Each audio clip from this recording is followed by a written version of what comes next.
On a calm November day in 1982, Cameroon's political sky shifted. A man with the quiet demeanor of a scholar and the political instincts of a strategist stepped into the presidency. Paul Biya, educated in Paris's elite institutions, steeped in law, political science, and diplomacy, seemed almost an unlikely revolutionary. Yet 5 years later, he would do something even rarer for a sitting African head of state: publish a political manifesto. Pour le libéralisme communautaire was not just a book. It was a statement of independence from his predecessor, a blueprint for the future, and a gamble that ideas could outlast slogans. Biya's doctrine promised freedom without chaos, regulation without oppression, and solidarity without stagnation.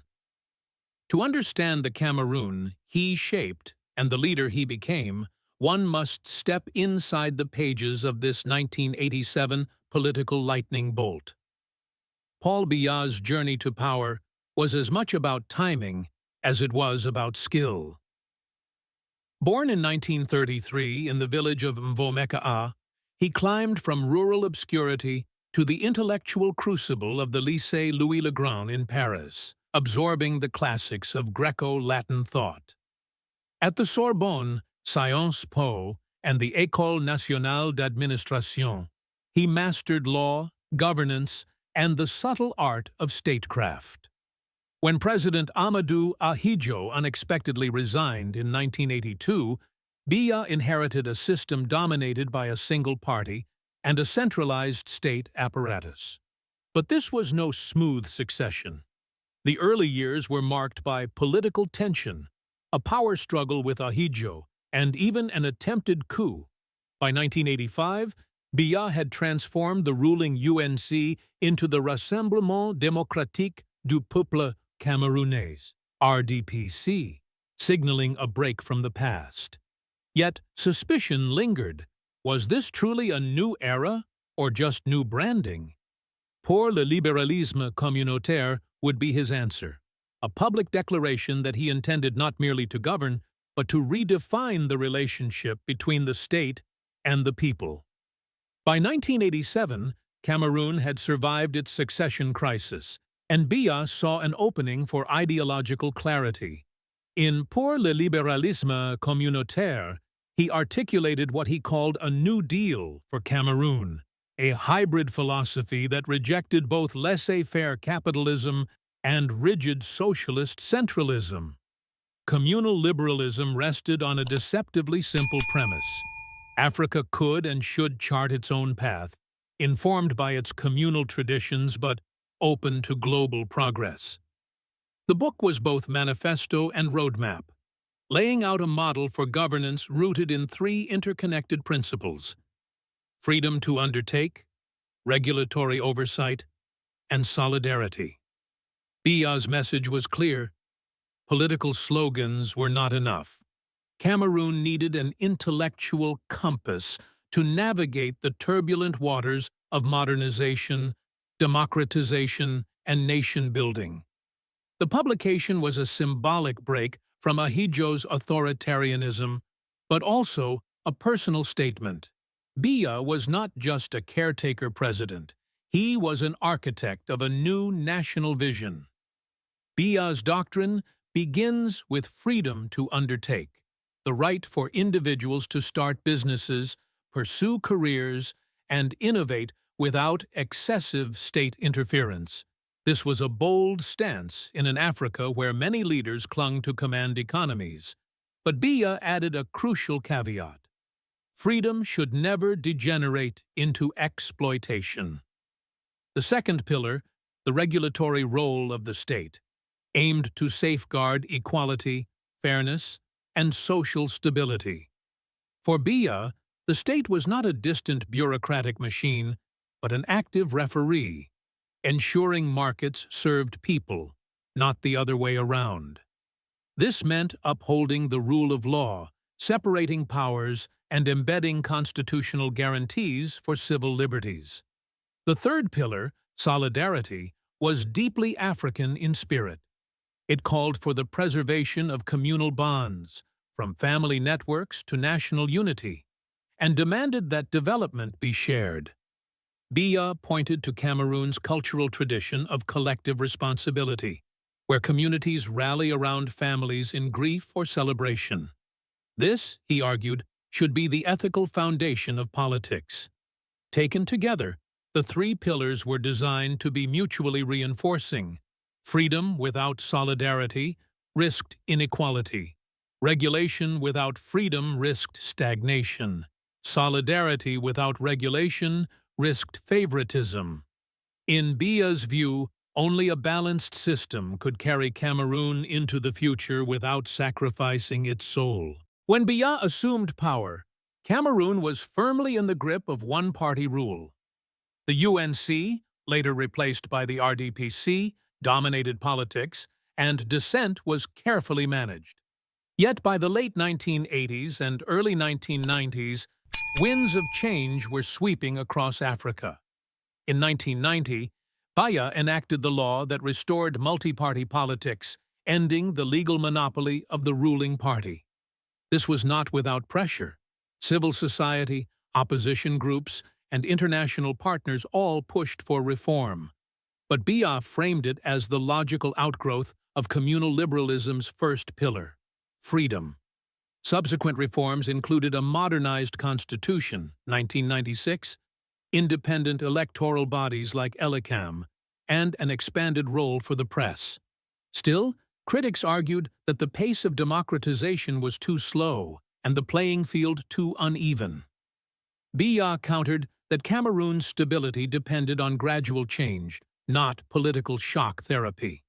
In his telling, multi-party politics was not a concession to opposition, but a fulfillment of his ideological promise.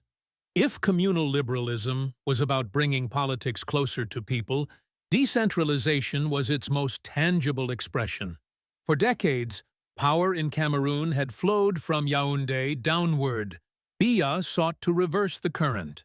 In 2018, he created the Ministry of Decentralization and Local Development, tasked with giving regions greater control over their economic and administrative affairs. For English-speaking regions, which had long felt marginalized, decentralization offered the promise of a special status, a compromise between federalism and full centralization. Biya argued that decentralization was not just about efficiency, but about dignity. Citizens should see themselves reflected in local governance, not dictated to by distant ministries. This principle aligned with the second and third pillars of communal liberalism, regulation that empowers and solidarity that unites. However, implementation has been uneven, and tensions in Anglophone regions remain high. Supporters call decentralization a work in progress. Critics see it as too little, too late. For Biya, it remains a cornerstone of his vision, one he insists is essential to national cohesion. Biya's foreign policy reflects the communal liberalism balance: engage widely, align cautiously, and preserve sovereignty. Under his leadership, Cameroon joined the Commonwealth, 1995, while deepening its role in the Francophonie, a rare dual affiliation. He championed regional integration through CIMAC and played mediator in conflicts, most notably resolving the Bakassi Peninsula dispute with Nigeria through the International Court of Justice. Cameroon's policy of good neighborliness was framed as an extension of solidarity beyond borders. For Biya, diplomacy was not only about economic opportunity, but about projecting Cameroon as a stable, reliable partner in a turbulent region. This approach bolstered his image abroad, even as domestic critics questioned whether international prestige came at the expense of internal reform.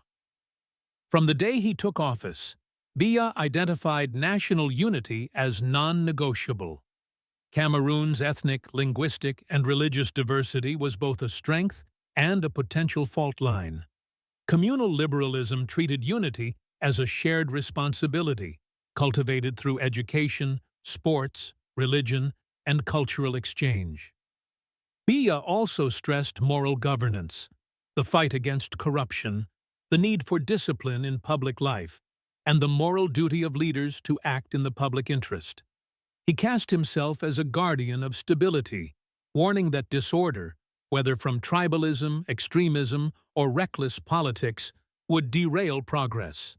This moral narrative was reinforced during crises, such as his public response to the 2016 Eseka train disaster, where he offered condolences and rallied the nation.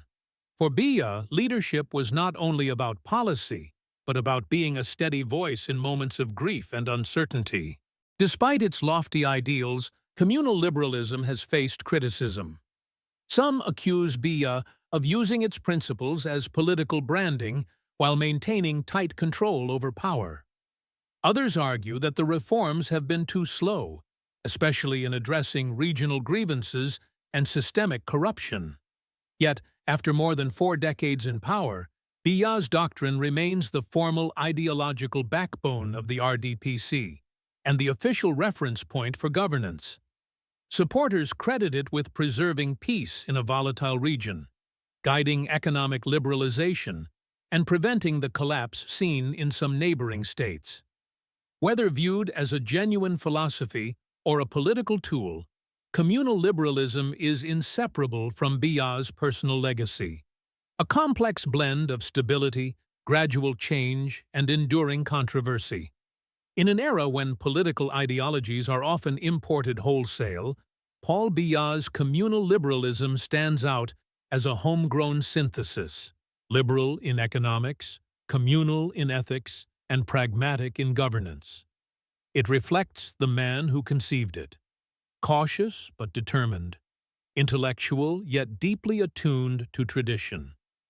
Whether one sees it as a roadmap or a relic, its influence on Cameroon's political life is undeniable.